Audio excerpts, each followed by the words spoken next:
The HOA thought they had complete control, dictating every detail of life inside the neighborhood. But when one guard took his authority too far, everything spiraled into a confrontation no one could have predicted. What started as a petty violation turned into a dangerous showdown that exposed just how reckless and abusive their so-called rules had become. The moment was shocking, the fallout unforgettable.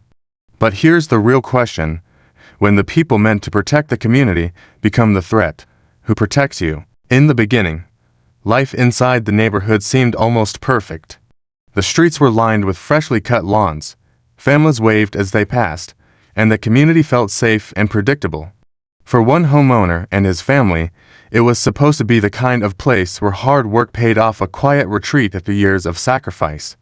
They followed the rules, paid their dues, and kept to themselves. On the surface, it felt like stability, but underneath that polished image, cracks were forming. The HOA had a reputation, one that longtime residents whispered about but rarely challenged. They enforced rules with an iron fist, obsessed over appearances, and seemed to take pride in catching even the smallest slip-ups. Most people learned to stay quiet, to avoid confrontation, and to give in to the board's demands. Still, for this family, everything seemed manageable until the day things changed. It started small, with a letter in the mailbox citing a violation that didn't make sense. Then came another notice, each one more aggressive than the last. At first, it was frustrating, then it became intrusive. And before long, it turned dangerous. The warning signs were their neighbors receiving fines for trivial details, cars towed for being parked a few inches out of line, lawn cited for not being green enough. But no one expected how far the HOA would go when their power was questioned. For this homeowner, the shift was almost invisible at first. But once the guard began circling the property, once the accusations grew sharper and more personal, it became clear this wasn't about community standards anymore. This was about control, and when control turns into obsession, the results can be terrifying. At first, the homeowner thought the first violation notice was a mistake. A letter taped to the door accused him of leaving a garbage bin visible for too long. The strange part: pickup had happened the same morning, and the bin had been rolled back within an hour. He shrugged it off, assuming maybe the board had mixed up addresses. But only days later, another letter arrived, this time claiming his lawn didn't meet community standards. It was bizarre. The grass was trimmed, the flower beds neat. Neighbors even complimented his yard. Still, the HOA insisted, and it didn't stop there. Each week brought a new complaint: a car parked too close to the curb, a garden hose not wound tightly enough, even holiday decorations taken down too late. The fines started stacking, at first small $50, then $100, but with every unresolved violation, the numbers grew. What had once been laughable turned into something menacing. His family felt it too, walking on eggshells, wondering what the HOA would target next. Then came the guard. Officially, he was community security. Unofficially, he became the board's enforcer. He circled the property in his golf cart at odd hours, slowing down just enough to make his presence felt. The family noticed. Lights flicked on at midnight when he stopped near the driveway. Footsteps crunched across gravel when no one was expected outside. The message was clear: they were being watched. The family tried to push back, filing appeals, attending meetings. But each attempt was met with smirks and dismissals. The board waved away evidence, ignored photographs, and doubled down. It wasn't about rules anymore, it was about dominance. Neighbors whispered their support in private, but refused to speak up at meetings. Everyone had their own horror story, with the HOA fines for invisible cracks in the sidewalk, demands to repaint shutters for being too dull, even threats of liens over unpaid fees. Fear kept them silent. The pressure mounted. One morning, the homeowner walked outside to find a warning notice slapped onto his daughter's car. The violation: unapproved parking. It was parked in their own driveway. The notice wasn't just petty, it felt targeted. His daughter, who had just returned from a late-night shift, shook her head in disbelief. But the guard didn't care. He'd been watching, waiting. That's when things shifted from harassment to something darker. The homeowner's patience thinned. He documented everything: photographs, timestamps, letters. He was determined not to let the HOA crush his family. But deep down, he knew documentation alone wasn't going to stop what was coming. And then, it happened. The guard confronted his daughter again, this time in broad daylight. She had returned home from errands, barely stepping out of her car when he stormed over, claiming she'd been speeding inside the community. His voice rose, sharp and commanding, as neighbors peeked through blinds. But this time, his intimidation escalated. His hand went to his hip, resting on the holster that should have never been there in the first place. The air shifted. What had once been annoyance turned into fear. A man hired to protect had become the threat. The daughter froze, watching the guard's every move, while the homeowner, just steps away, felt his chest tighten. The confrontation ended before it crossed the line, but the message was undeniable. This was no longer about HOA rules. It was about power, intimidation, and fear. And with each passing day, the guard grew bolder, the HOA more reckless. But what they didn't realize, what they couldn't possibly know, was that they had picked the wrong family to intimidate. The daughter wasn't helpless. She wasn't just a target. She was trained, disciplined, and prepared for threats far more dangerous than an overzealous HOA guard. And soon, that truth would shatter the false authority the board thought it held. The breaking point came on a scorching afternoon, when the guard once again circled the block, eyes fixed on the family's home like a predator waiting for its chance. The HOA had issued yet another violation, this time for reckless behavior within the community. The supposed offense, his daughter parking too quickly in their own driveway. It was absurd, insulting, and designed to provoke. That day, the guard wasn't satisfied with the warning notice. He pulled his cart directly across the driveway, blocking the car as she returned from work. His voice carried across the street, loud and commanding, announcing to anyone within earshot that she had endangered the community. Neighbors peeked from behind blinds, watching in silence, unwilling to intervene. But this time, the guard escalated beyond words. His hand moved again toward the weapon at his hip, the same gesture that had haunted the family for weeks. His posture shifted, leaning forward as if preparing for control, intimidation, dominance. The daughter froze for only a second, then training took over. In one swift motion, she disarmed him. The guard's weapon was secured, his arm twisted, and within seconds, the man who had been terrorizing the neighborhood was face down on the pavement, his own illusion of authority shattered. Gasps echoed from the windows around them. The neighborhood, silent for so long, now had front row seats to the truth. The so-called protector was nothing more than a reckless bully, and he had just been dismantled in plain view.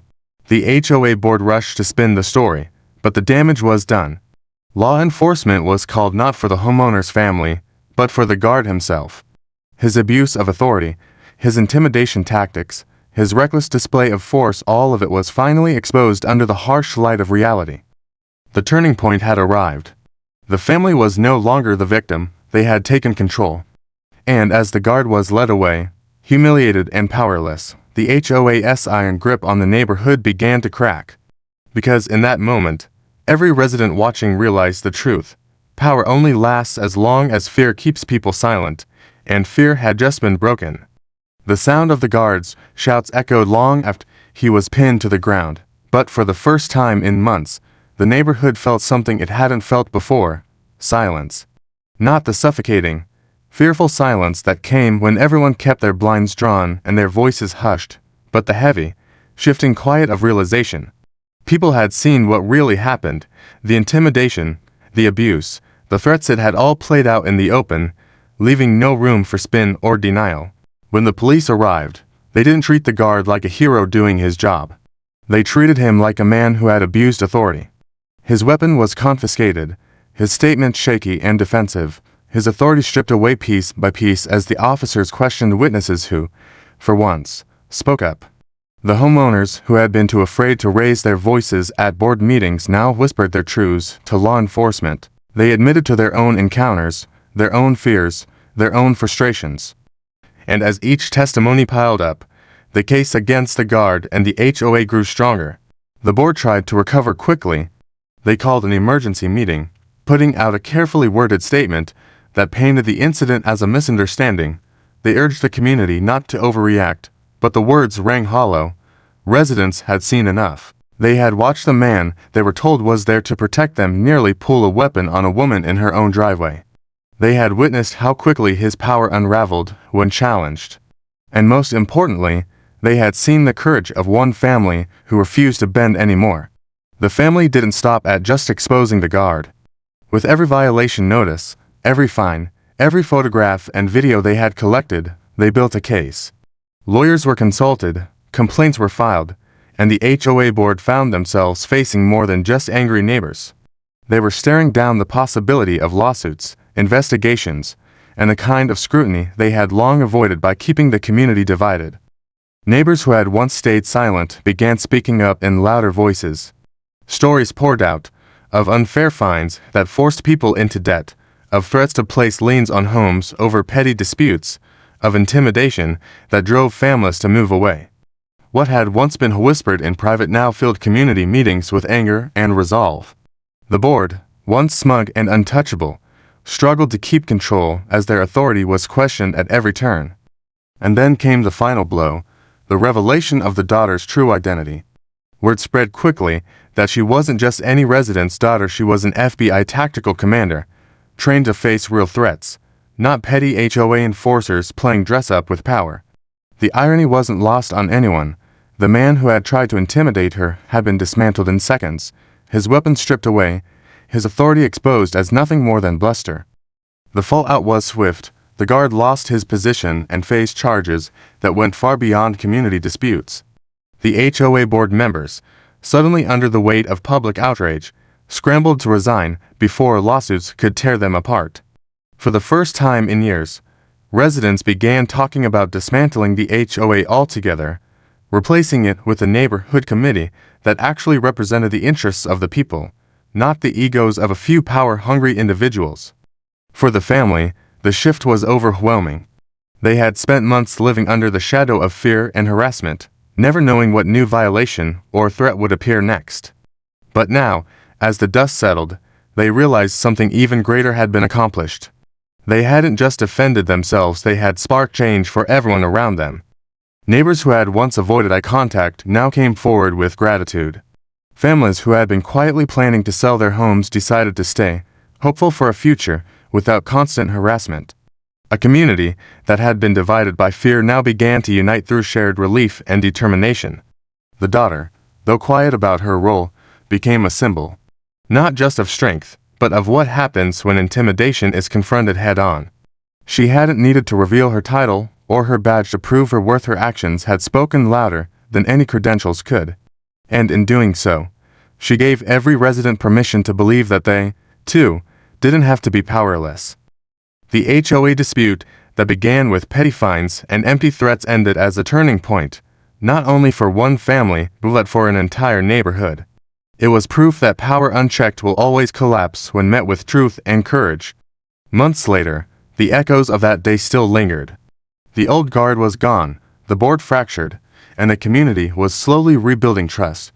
There were scars, yes, memories of the fear and tension that had hung over the streets, but there was also pride. Pride that they had seen through the lies, that they had stood together when it mattered most, and that they had reclaimed their homes from the grip of arrogance and abuse. And perhaps the most powerful impact wasn't what changed in the HOA, but what changed in the people. No longer silent, no longer willing to accept petty tyranny disguised as rules, they learned the value of speaking up, of standing strong, of not letting intimidation dictate their lives. Because at the end of it all, this wasn't just about a guard with a weapon or a board with too much power. It was about the people who decided they'd had enough. It was about the courage to say no when fear said yes. It was about the moment a community stopped being controlled and started being free. So here's the question every viewer must ask themselves. If your own neighborhood faced the same abuse of power, would you stay silent? Or would you be ready to take a stand?